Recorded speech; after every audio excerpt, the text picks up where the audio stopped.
శివరాత్రి సందర్భంగా శివరాత్రి శుభాకాంక్షలు. శివరాత్రి సందర్భంగా శ్రీశైల పుణ్యక్షేత్రం గురించి తెలుసుకుందాం. క్షేత్ర ప్రసిద్ధి శ్రీశైలం. శ్రీశైలం 12 జ్యోతిర్లింగాలలో ఒకటిగా మల్లికార్జున స్వామి మరియు 18 శక్తిపీఠాలలో 6వ శక్తిపీఠంగా అంబికాదేవి ప్రసిద్ధి చెందింది. స్థల పురాణం అరుణాసురుడనే రాక్షసుణ్ణి సంహరించిన తర్వాత బ్రహ్మరాంబికాదేవి దేవతల కోరిక మేరకు ఇక్కడ వెలసిందని పురాణాలు చెబుతున్నాయి. చరిత్ర. వనవాస సమయంలో శ్రీరాముడు, పాండవులు ఇక్కడ లింగాలను ప్రతిష్ఠించారని పద్మపురాణం ప్రకారం శివుడు మల్లికార్జునుడిగా ఇక్కడ వెలిశాడని కథనం. ప్రత్యేకత. మల్లికార్జున స్వామి ఆలయానికి ప్రక్కనే బ్రహ్మరాంబికాదేవి ఆలయం ఉంది. ఇక్కడ శివశక్తి స్వరూపాలను చూడవచ్చును. బ్రహ్మరాంబికాదేవిని గురించి తెలుసుకుందాం. శ్రీశైల బ్రహ్మరాంబికాదేవి శక్తిపీఠం గురించి తెలుసుకుందాం. ఈ శ్రీశైల బ్రహ్మరాంబికాదేవి ఎందుకు అవతరించింది అనేది ఈ వీడియోలో తెలుసుకుందాం.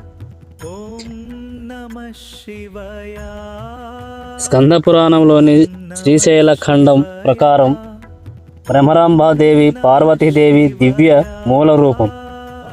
ఒకప్పుడు అరుణాసురుడు అనే రాక్షసుడు గాయత్రీదేవిని ఉపాసన చేశాడు. అతను ఆ ఉపాసనలో అమరత్వాన్ని కోరుకుంటాడు. గాయత్రీదేవి అటువంటి కోరికను తాను తీర్చలేనని, బ్రహ్మదేవుడు మాత్రమే దానిని చేయగలడని చెప్పింది. ఆ సలహా తీసుకున్న అరుణాసురుడు ఓం బ్రహ్మదేవాయ నమః అంటూ బ్రహ్మదేవుడిని ప్రసన్నం చేసుకోవడానికి తీవ్రమైన తపస్సు చేస్తాడు. అతని ప్రార్థనలు అన్ని లోకాలకు చేరాయి. కష్టాల్లో ఉన్న దేవతలు బ్రహ్మదేవుడిని కలుసుకుంటారు.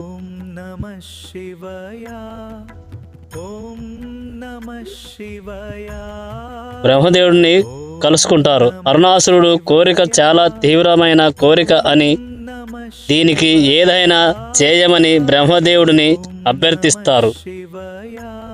బ్రహ్మదేవుడు అరుణాసురుని ముందు ప్రత్యక్షమై అతని కోరిక ఏమిటని అడుగుతాడు.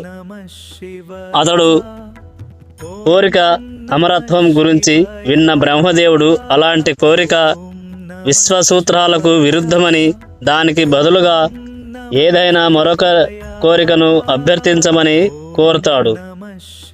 అరుణాసురుడు లోతుగా ఆలోచించిన తర్వాత 2 కాళ్ళు లేదా 4 కాళ్ళు జీవుల వల్ల తాను ఎప్పటికీ మరణాన్ని ఎదుర్కోలేనట్లుగా వరం ప్రసాదించమని కోరుతాడు.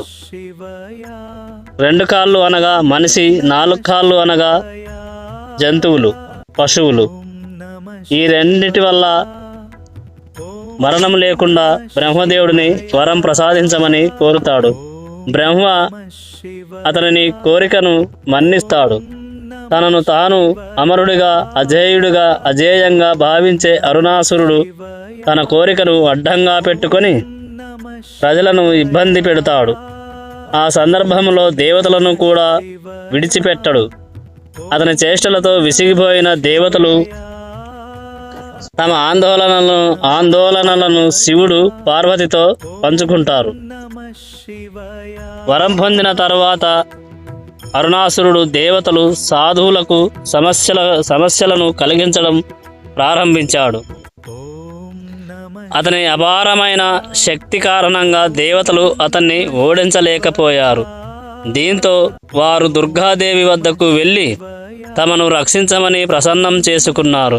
వారి అభ్యర్థనకు సమాధానంగా దుర్గాదేవి భ్రమరి లేదా భ్రమరాంబిక రూపాన్ని తీసుకుంది.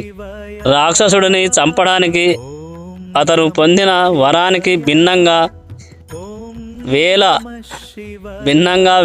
6 కాళ్ళ తేనెటీగలను సృష్టించి 6 కాళ్ళ తేనెటీగలను వేలుగా సృష్టించి వాటిని అరుణాసురుడు రాక్షసుడిపైకి వదిలింది. తేనెటీగల దాడికి అరుణాసుర రాక్షసుడు మరణిస్తాడు. ఆ తరువాత అమ్మవారు శ్రీశైలంలో భ్రమరాంబిక రూపంలో వెనుదిరిగింది. భ్రమరాంబికాదేవి వృత్తాంతం. సతీదేవి అతి ముఖ్యమైన పీఠమైన శ్రీశైలంలో మహాదేవి స్వయంగా భ్రమరాంబికాదేవిగా కొలువై ఉంటుంది.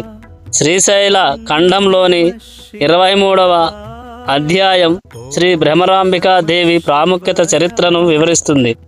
భ్రమరాంబిక కథను శివుడు స్వయంగా పార్వతీదేవికి చెబుతాడు. పార్వతి, నీ మహిమ వలన అష్టాదశ శక్తిపీఠాలన్నీ ప్రాముఖ్యతను సంతరించుకున్నాయి. అయితే శరీర భాగాలన్నింటిలో గొంతు ఎంత ముఖ్యమో అష్టాదశ శక్తిపీఠాలన్నింటిలో శ్రీశైలానికి అంత ప్రాధాన్యత ఉంది. దేవి, శ్రీశైలంలో నీ భౌతిక రూపం ఉంది.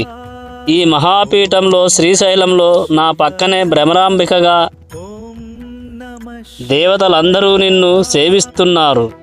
ఆ విధంగా భ్రమరాంబికాదేవి రూపంలో 3 లోకాలను అనేక రకాలుగా కాపాడుతూ ఉన్నావు. ఈ ప్రక్రియ నిరంతరం కొనసాగుతుంది.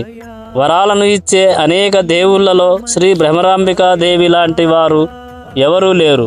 వేదాల తల్లి అని పిలువబడేది ఆమె మాత్రమే అయినప్పటికీ ప్రపంచాన్ని రక్షించడానికి ఆమె